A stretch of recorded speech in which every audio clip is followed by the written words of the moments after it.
Hello बच्चों, क्या हाल चाल, कैसे हो। आज हम पढ़ेंगे properties of electromagnetic wave. Properties electromagnetic wave क्या होती है हमने पढ़ा था, उसमें इलेक्ट्रिक फील्ड है, मैग्नेटिक फील्ड है, दोनों वाइब्रेट करते हैं एक दूसरे के परपेंडिकुलर और साइनोसॉइडल करते हैं। साइन या कोस वेव की टर्म में इसका मतलब एम्पलीट्यूड लगातार चेंज होता रहता है और रेडिएशन एमिट करते हैं। इलेक्ट्रिक फील्ड मैग्नेटिक फील्ड एक दूसरे के परपेंडिकुलर और जो रेडिएशन एमिट होती है, जो प्रोपेगेशन है, वेव जिस डायरेक्शन में चलती है वो ई और बी दोनों के परपेंडिकुलर। ठीक है, अब फीचर्स क्या क्या हैं वो हम डिस्कस करेंगे आज। देखो, सबसे पहली बात, एन एक्सेलरेटेड चार्ज या accelerating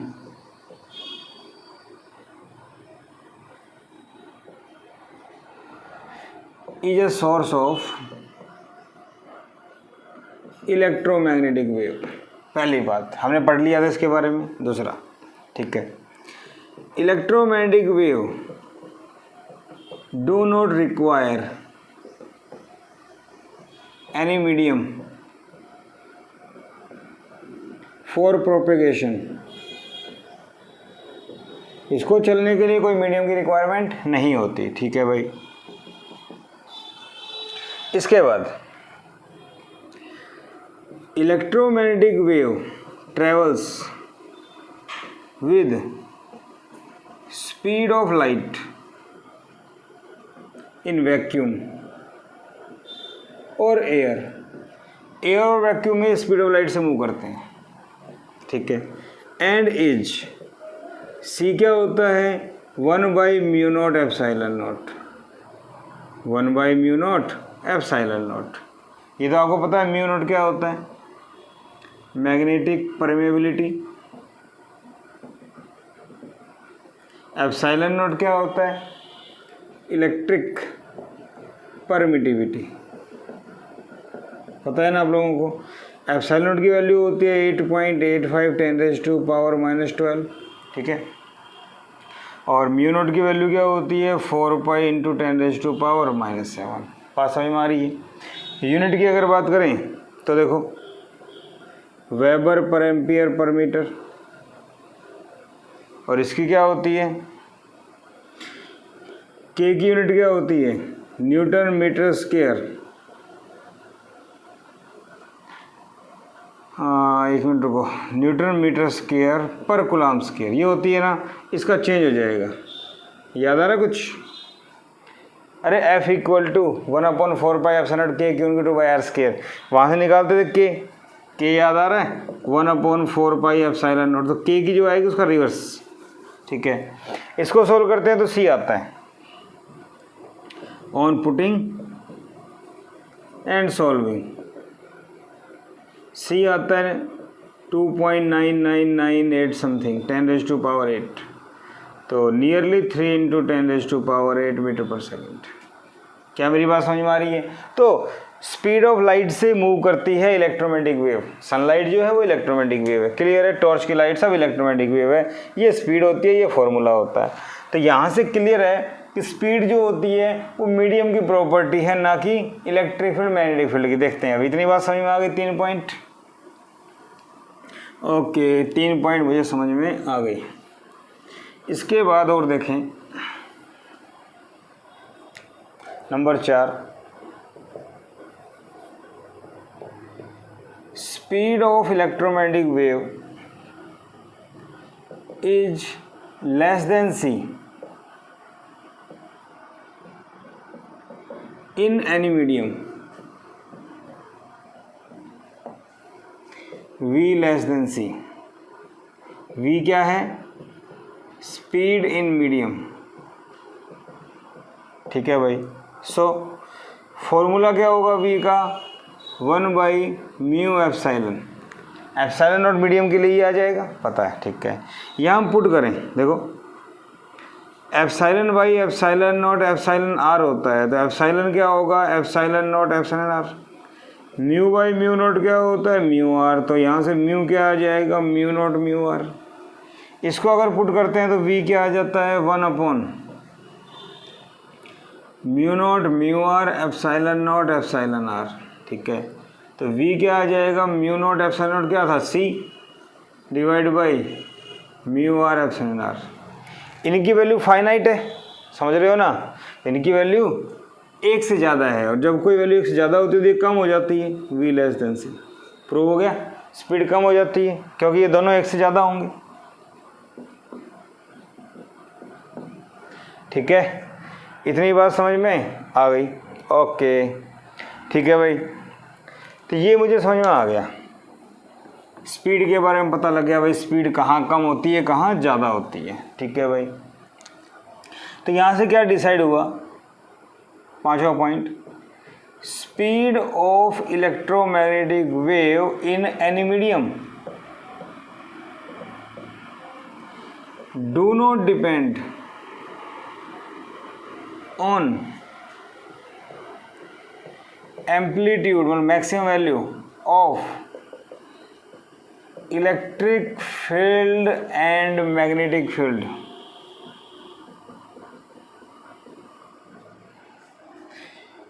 It depends on electric and magnetic properties, electric and magnetic properties of medium in which wave is propagating। समझ में आ गई बात? जिस मीडियम में वेव जा रही है उस मीडियम की इलेक्ट्रिक और मैग्नेटिक प्रॉपर्टी, मतलब एप्सिलॉन आर म्यू आर की वैल्यू कितनी है उसके लिए, उस पर डिपेंड करेगी स्पीड, ना कि इलेक्ट्रिक फील्ड और मैग्नेटिक फील्ड के एम्पलीट्यूड पे। Clear? Amplitude of electric field A not, ये बी नॉट। ठीक है, ओके। छठा, electric field and magnetic field are related as E by B equal to C। यहाँ E और B क्या है? RMS value, E B R RMS value, RMS value क्या? Root mean square value, हमने इसमें पढ़ा था पीछे। ठीक है, अब इसको अगर चेंज करें तो भाई E naught by root two, B naught by root two लिख सकते हैं ऐसे, तो इसको E naught by B naught C कर सकते हैं। और यहाँ से देखें इलेक्ट्रिक फील्ड का यूज करके मैग्नेटिक फील्ड निकाल सकते हैं। यहाँ देखो सी की वैल्यू है 3 × 10⁸, तो बी को अगर इससे मल्टीप्लाई करूँगा तो ई बहुत ज़्यादा आएगा, इसका मतलब ई नोट की वैल्यू बी नोट से ज़्यादा होती है, इलेक्ट्रिक फील्ड की वैल्यू मैग्नेटिक फील्ड से ज़्यादा होती है। तो इलेक्ट्रिक फील्ड ज़्यादा इफेक्ट शो करता है, मतलब इलेक्ट्रिक फील्ड का फोर्स ज़्यादा होता है या फील्ड का मैग्नीट्यूड मैग्नेटिक फील्ड से काफ़ी ज़्यादा होता है। ठीक है, बोलो।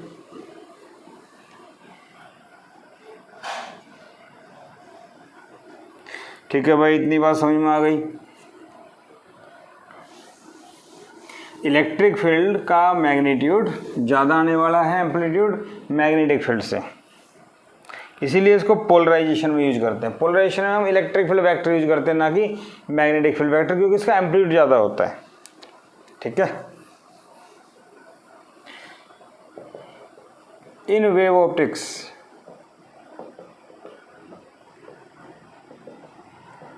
Electric field vector is used, not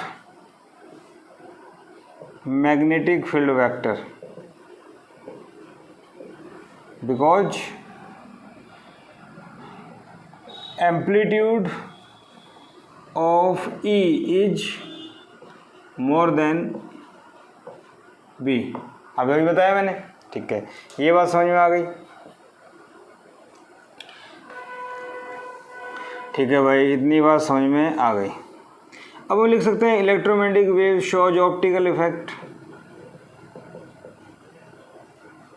optical effect का मतलब नेक्स्ट चैप्टर अपना ऑप्टिक्स है, वहाँ पे reflection, refraction, dispersion, prism, lens, ये सब चीज़ें पढ़ने वाले ना, इंटरफ्रेंस, डायफ्रैक्शन, वो सब लाइट की वजह से होता है, तो इलेक्ट्रोमैग्नेटिक वेव शो करती है। ठीक है, electromagnetic wave is not deflected by presence of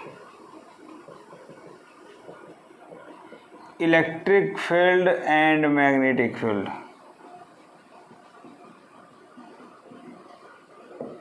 electric field और मैग्नेटिक फील्ड की प्रेजेंस में ये डिफ्लेक्ट नहीं होती, बिकॉज इलेक्ट्रोमैग्नेटिक वेव कंटेन्स या कंसिस्ट फोटॉन्स। फोटॉन सुना होगा ना, packet of energy.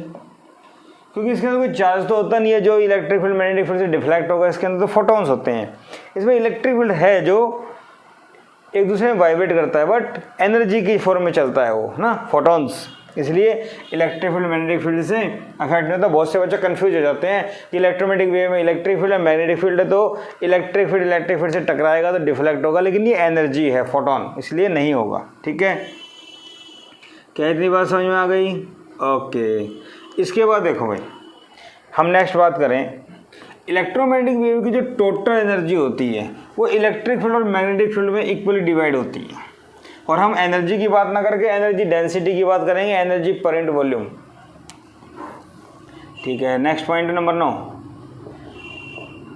Total energy of electromagnetic wave is equally divided between electric field and magnetic field. Electric field और मैग्नेटिक फील्ड में इक्वली डिवाइड होती है। चलो इसके बारे में डिस्कस करते हैं। It is used here as energy density, not energy, energy per unit volume. Energy density का मतलब एनर्जी पर यूनिट वॉल्यूम। ठीक है भाई, तो electric energy density small you से लिखेंगे UE, ये होता है half epsilon not E square. E क्या है?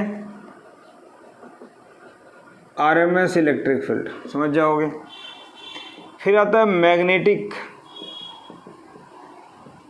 Energy density. Magnetic energy density UB B square by 2 mu naught. ठीक है, B क्या है?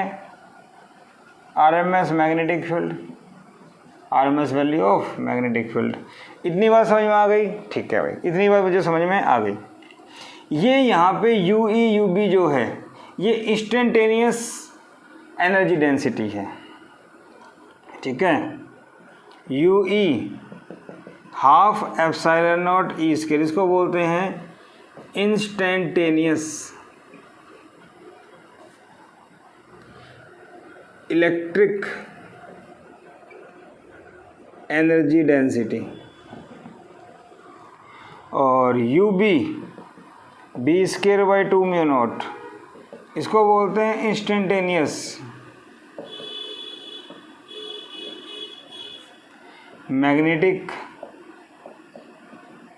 Energy density. ठीक है, इतनी बात समझ में आ गई? क्लियर है ना? इतनी बात समझ में आ गई? ओके।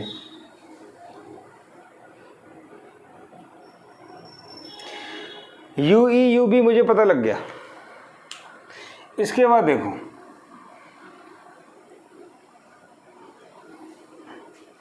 अगर हम बात करें भाई दोनों बराबर हैं, UE और UB को डिवाइड करो। UE क्या है? Half epsilon not E square.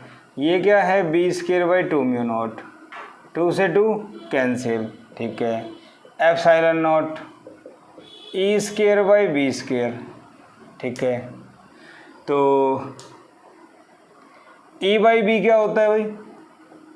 हमें दोनों को बराबर प्रूव करना है, तो म्यू नॉट भी ऊपर आ जाएगा। ठीक है, तो epsilon naught mu not E by B, इसको मैं लिख सकता हूँ epsilon naught mu not E by B का होल स्क्वायर। आपको पता है E बाई B क्या होता था? C, तो C का स्क्वायर। ठीक है, epsilon naught mu naught C square क्या होता था? म्यू नॉट एप्सिलॉन नॉट का रूट का स्क्वायर। तो epsilon naught mu naught epsilon naught cancel, 1, इसका मतलब U E equal to U B बराबर आ गया। ये चीज़ आपके पास इक्वल आ गई, प्रूव आ गई। ठीक है भाई, क्या ये बात समझ में आ गई आप लोगों को? ठीक है। इलेक्ट्रिक एनर्जी डेंसिटी याद है, एसी के अंदर अल्टरनेटिंग करंट के अंदर हम लोग कहते थे जो वोल्टेज अप्लाई की गई है वो कैसे यूज करते हैं? आरएमएस। लेकिन इक्वेशन जो लिखते थे वो किसकी? इंस्टेंटेनियस की।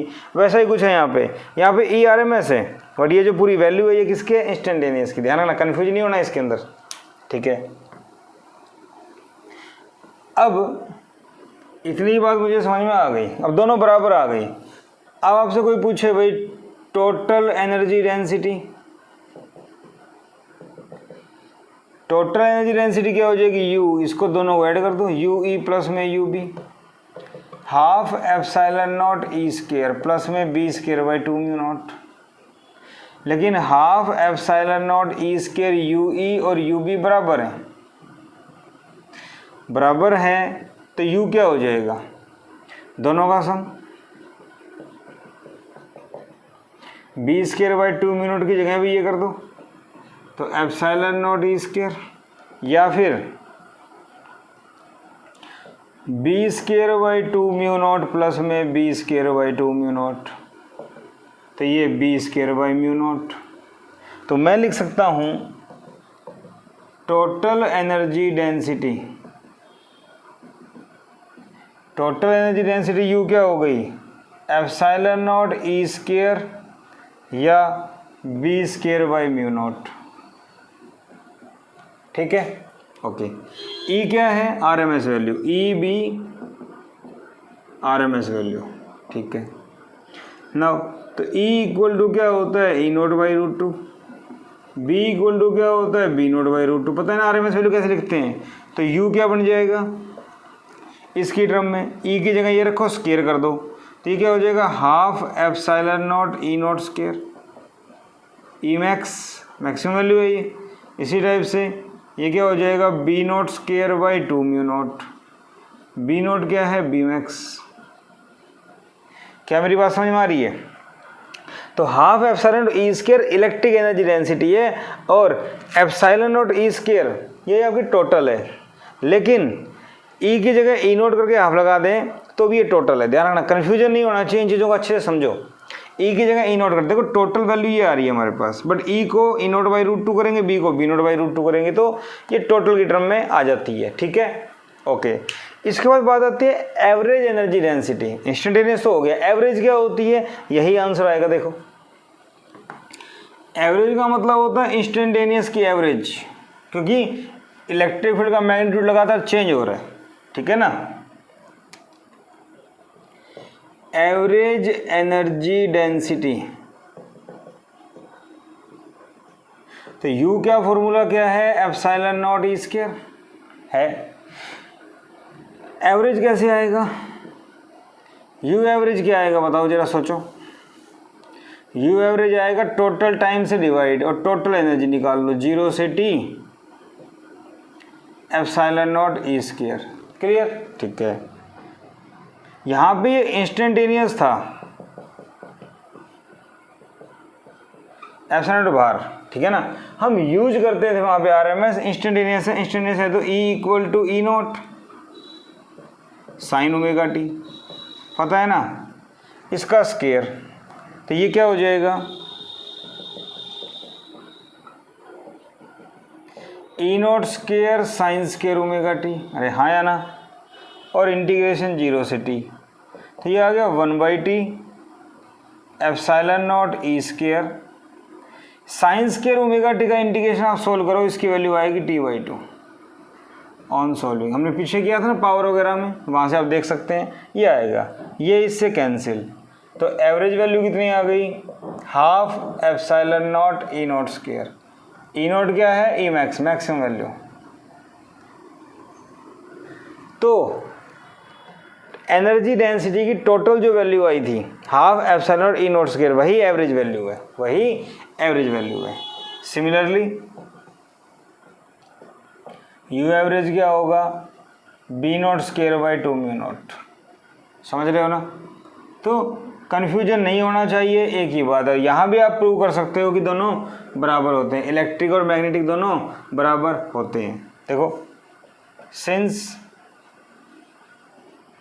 Energy is equally divided in both electric field and magnetic field, तो ये तो टोटल है। यू ई एवरेज क्या होगा, इसका 1/4 कर दो, तो बोलो। और यू बी एवरेज क्या होगा, इसका 1/4 कर दो।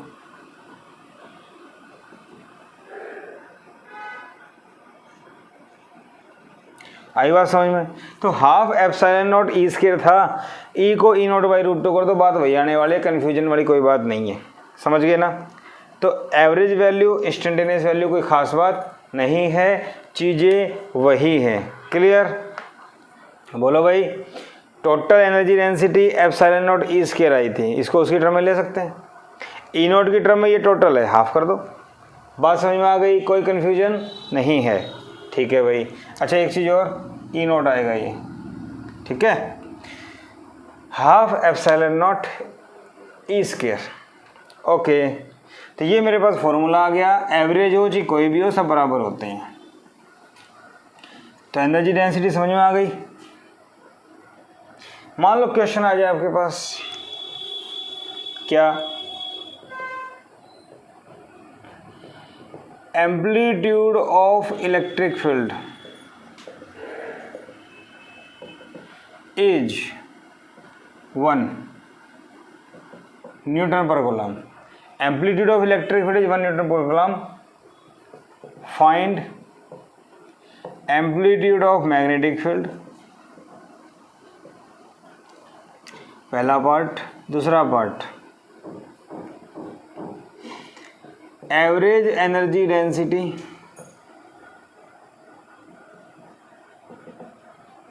Of electric field, average energy density of magnetic field, total energy density.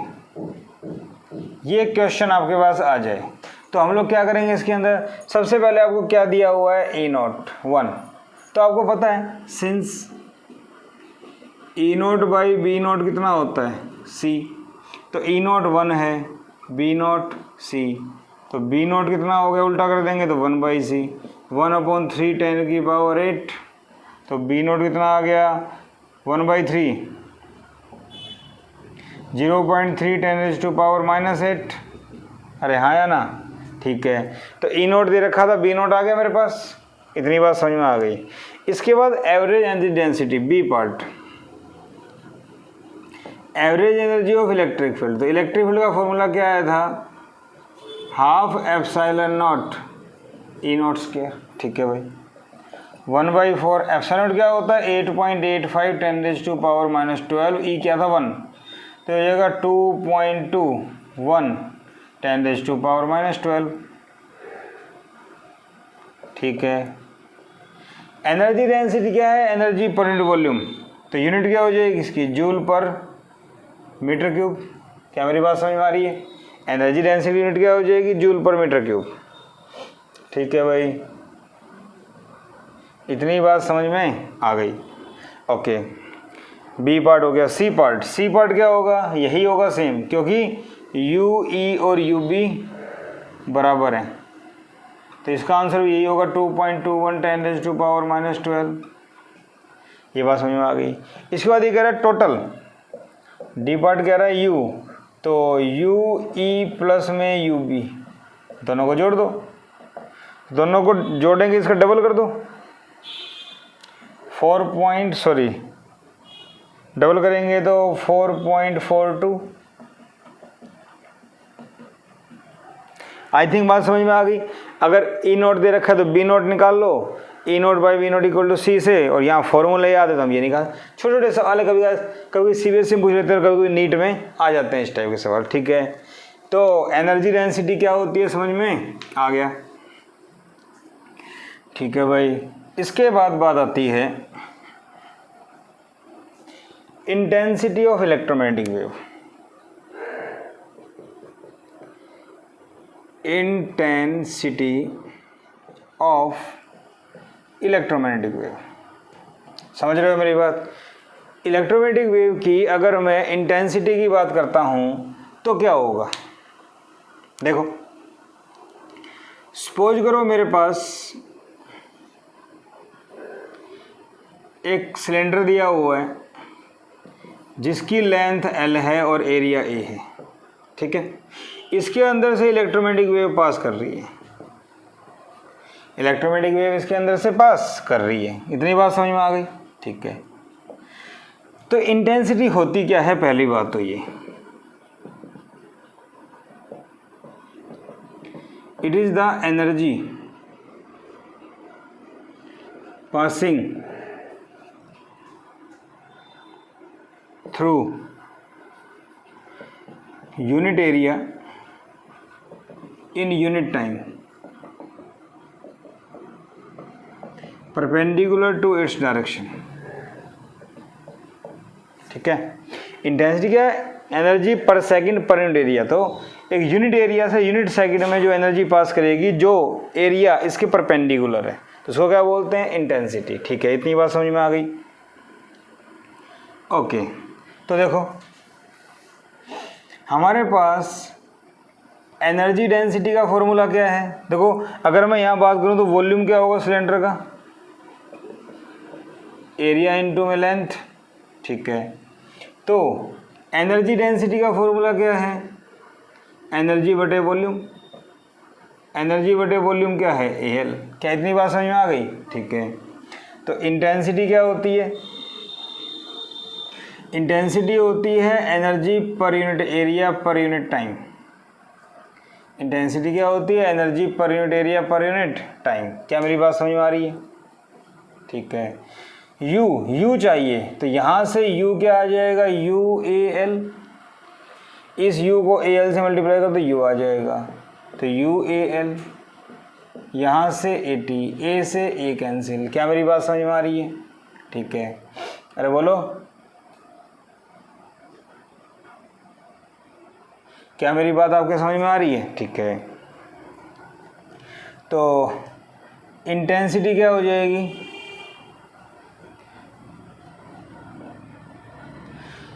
Intensity होती है energy per unit area per unit time. तो मैंने U की जगह में U कर दिया। ठीक है, A से A कैंसिल। L/T। L क्या है? इसकी लेंथ। T क्या है? टाइम, जिस टाइम में ये इसको क्रॉस करेगा। ठीक है, आपको पता है electromagnetic wave speed of light से चलती है, तो ये क्या हो जाएगा? U L/T। और L/T क्या है? C। मेरी बात समझ रहे हो? और U को U एवरेज ले सकते हैं, कोई खास बात नहीं है, एक ही बात है ना, पता है आपको। तो इंटेंसिटी का फॉर्मूला क्या आ गया? U मतलब एनर्जी डेंसिटी इनटू में C। तो इंटेंसिटी क्या हो गई? एनर्जी डेंसिटी इनटू में स्पीड ऑफ लाइट। तो क्या मेरी बात समझ में आई? Intensity of electromagnetic wave, intensity क्या होती है? एनर्जी पर सेकंड पर यूनिट एरिया। और किसी सरफेस पे यूनिट टाइम में उसके यूनिट एरिया पे कितनी लाइट गिरी, वो इंटेंसिटी होती है। ठीक है, तो इंटेंसिटी का फॉर्मूला समझ में आ गया। एनर्जी डेंसिटी को स्पीड ऑफ लाइट से मल्टीप्लाई कर दो, आपका आंसर आ गया। तो एनर्जी डेंसिटी हमने अभी निकाली थी न्यूमेरिकल में, C से मल्टीप्लाई कर देंगे तो इंटेंसिटी आ जाएगी। ठीक है भाई, कर लेंगे। इसके बाद देखो पावर। अगर हम पावर की बात करें, देखो इंटेंसिटी क्या होती है?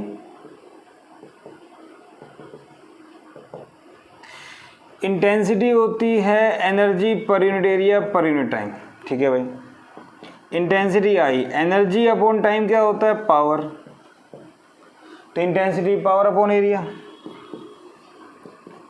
मैं लिख सकता हूँ intensity equal to power upon area. हाँ या ना? ठीक है, तो इंटेंसिटी पावर अपॉन एरिया है फॉर ए पॉइंट सोर्स।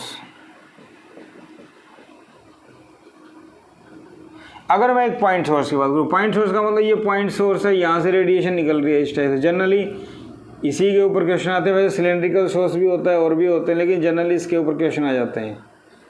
तो यहाँ से इस टाइप से एरिया यूज करेंगे 4πr², ध्यान रखना इस चीज़ का, ठीक है। तो for a point source intensity क्या हो जाएगी, power upon area 4πr²। Are क्या है, radius of sphere formed, sphere जो बनेगा उसकी क्या है ये, रेडियस, ठीक है भाई। तो पॉइंट सोर्स के लिए पावर क्या हो जाएगी ये। चलो इसके ऊपर क्वेश्चन देखते हैं।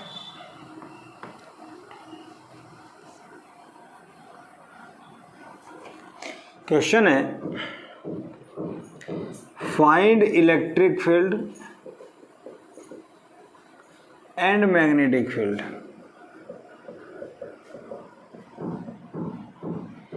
एट अ डिस्टेंस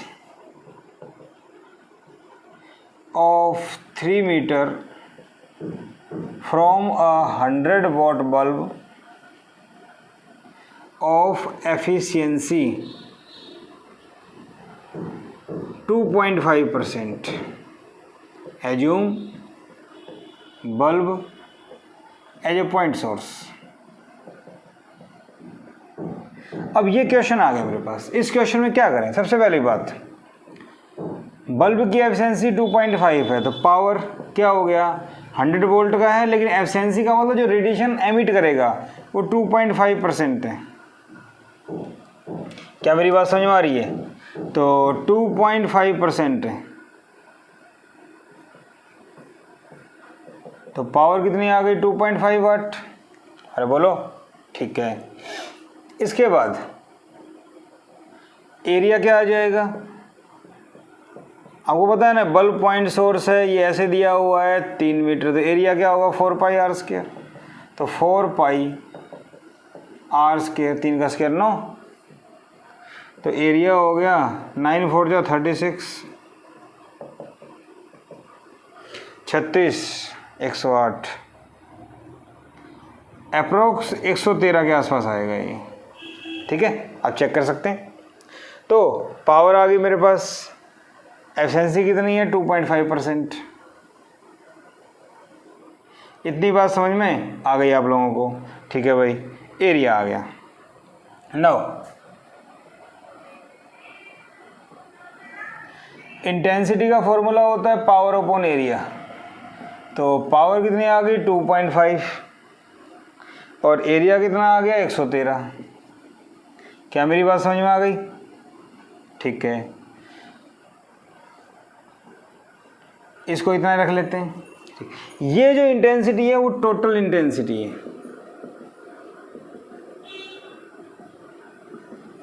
ठीक है ना।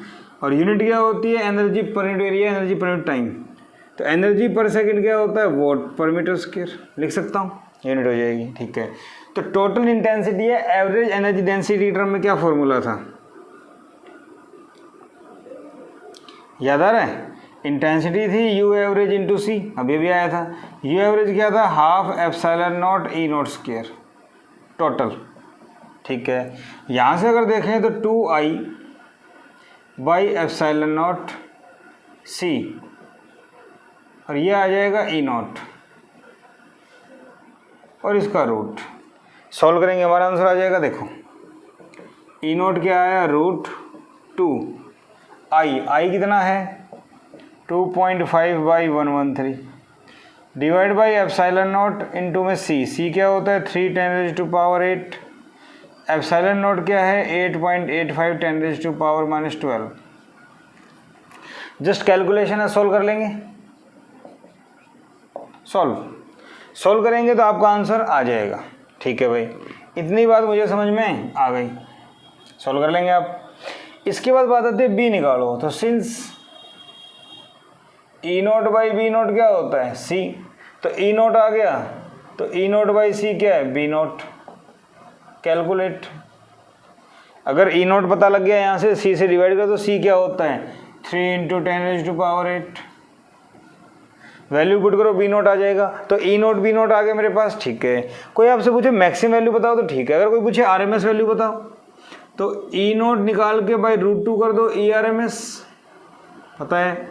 बी नॉट निकाल के √2 कर दो B R M S.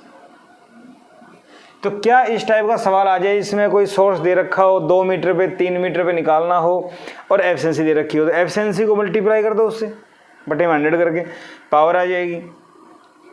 Power upon area करेंगे तो आपके पास, क्योंकि इंटेंसिटी का फॉर्मूला बताया ना मैंने, पावर अपॉन एरिया, इसको सोल्व कर लो। यहाँ से आई आ जाएगा, आई का फॉर्मूला अप्लाई करो जो मैंने अभी लिखा था, सॉल्व कर लो, आपका आंसर आ जाएगा। ई नोट बी नोट जो निकालना है वो निकल जाएगा। तो इस टाइप से पावर के क्वेश्चन जनरली नीट में जेई में पूछ लिए जाते हैं। मेरे ख्याल से कर लेंगे, सभी सवाल ऐसे ही होते हैं, वही फॉर्मूला है, डायरेक्ट आप लोग सॉल्व कर सकते हो। ठीक है, क्या इतनी बात समझ में आ गई आप लोगों को? ठीक है, इसके बाद point number 12, electromagnetic wave carry energy and momentum.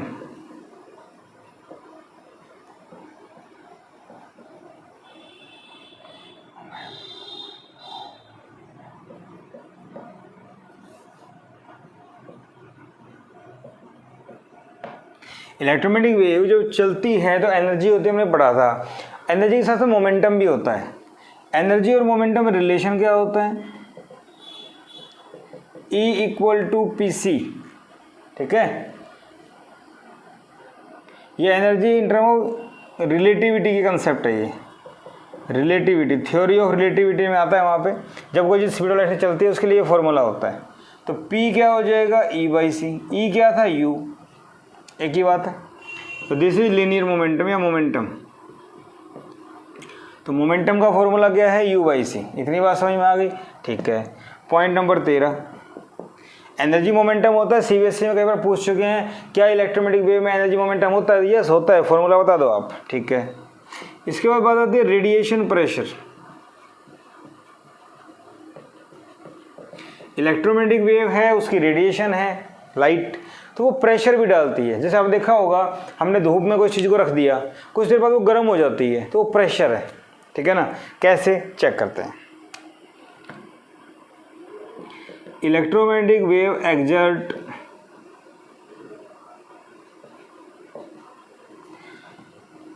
Radiation pressure on bodies. ठीक है, तो देखो प्रेशर क्या होता है? फोर्स अपॉन एरिया, पता है। तो प्रेशर क्या होता है? Force upon area. फोर्स क्या होता है? मोमेंटम बटे टाइम। क्या मेरी बात समझ में आ रही है? फोर्स क्या होता है? Momentum upon time. पी क्या है? प्रेशर। ठीक है, मोमेंटम की जगह मैं क्या लिख सकता हूँ? U/c।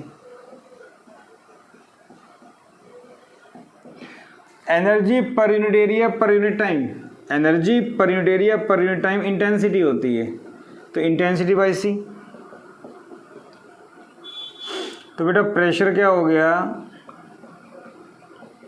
इंटेंसिटी डिवाइड बाई सी। ठीक है, ये बात समझ में आ गई। लेकिन इसके साथ साथ जरूरी चीज़ें जो हैं वो नोट करने वाली हैं, इससे कुछ नहीं होने वाला, क्योंकि जो क्वेश्चन आते हैं वो ऐसे आते हैं। यहाँ पे 2 केस आते हैं। Case first, if a body totally absorb radiation incident on it. अगर एक बॉडी टोटली एब्जॉर्ब कर लेगी तो प्रेशर का फॉर्मूला होगा I/c। ठीक है। केस 2, इफ अ सरफेस या बॉडी एक ही बात है, reflect totally radiation incident on it. Totally reflect कर दे तो प्रेशर का फॉर्मूला क्या होगा? 2I/c। ध्यान ही रखना, अगर एब्जॉर्व कर ले ये रहेगा, रिफ्लेक्ट कर देगा डबल हो जाएगा। जैसे हमने प्लस में पढ़ा था momentum, change in momentum opposite direction में से ऐड हो जाता था, 2I/c। ठीक है, ध्यान रखा जाएगा। ओके, इतनी बात मुझे समझ में आ गई। तो भाई रेडिएशन प्रेशर क्या होता है ये भी मुझे पता लग गया। सपोज करो इसके ऊपर एक क्वेश्चन आ जाए,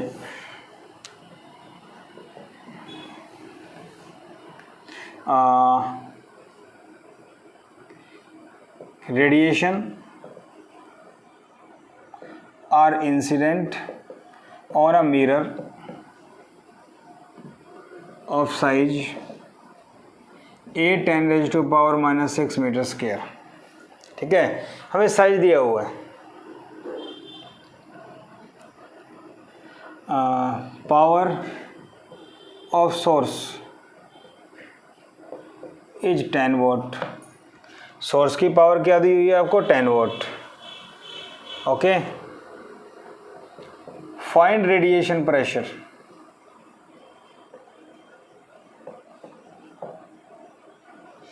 तो इस क्वेश्चन में क्या किया जाए? देखो, सबसे पहले प्रेशर क्या होता है? Intensity by C. इंटेंसिटी क्या होती है? Energy upon area upon time, ये होता है ना। तो एनर्जी अपॉन टाइम क्या होता है? पावर। होगी बात समझ में? सॉरी, सवाल सोल्व हो जाएगा। प्रेशर क्या हो गया? पावर। पावर क्या दे रखी है भाई? 10 वॉट। सी क्या होता है? 3 × 10⁸। एरिया क्या दिया हुआ है? 8 10⁻⁻⁶। तो 8 - 6 2। क्या मेरी बात समझ में आ रही है? ठीक है, और ये 24 हो जाएगा। ये ऊपर जाएगा 10⁻⁻², ये बचेगा 10⁻⁻⁻1 / 24। ठीक है, तो प्रेशर क्या आ गया? 1/240। सोल्व कर लें इसको। और प्रेशर क्या होता है? फोर्स अपॉन एरिया, न्यूटन पर मीटर स्क्वायर। मेरी बात समझ में आई? तो इस टाइप के क्वेश्चन आ जाए तो भी हम कर सकते हैं। जनरली ऐसे सवाल नीट में, जेई में आ जाते हैं। ठीक है ना, तो कोई ख़ास बात नहीं, बेसिक सारी प्रॉपर्टीज हमने डिस्कस की, कैसे क्या होता है। अब बात आती है कि इक्वेशन ऑफ इलेक्ट्रोमैग्नेटिक वेव क्या होती है। इलेक्ट्रोमैग्नेटिक वेव की इक्वेशन क्या होती है? क्योंकि इसके ऊपर बहुत सारे सवाल बन जाते हैं नीट में, जेई में बहुत बार पूछ जाते हैं।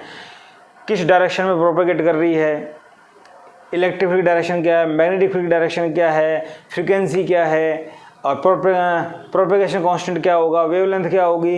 इस टाइप से बहुत सारे क्वेश्चन आ जाते हैं। या पैरामीटर दे देंगे, ई बी की इक्वेशन पूछ लेंगे, ई की दे रखी है, बी की पूछ लेंगे। काफ़ी इंपॉर्टेंट टॉपिक है, लेकिन वो हम पढ़ने वाले हैं नेक्स्ट लेक्चर में। आज का लेक्चर अगर आपको पसंद आया हो तो लाइक कीजिए, शेयर कीजिए और सब्सक्राइब जरूर कीजिए। Thank you.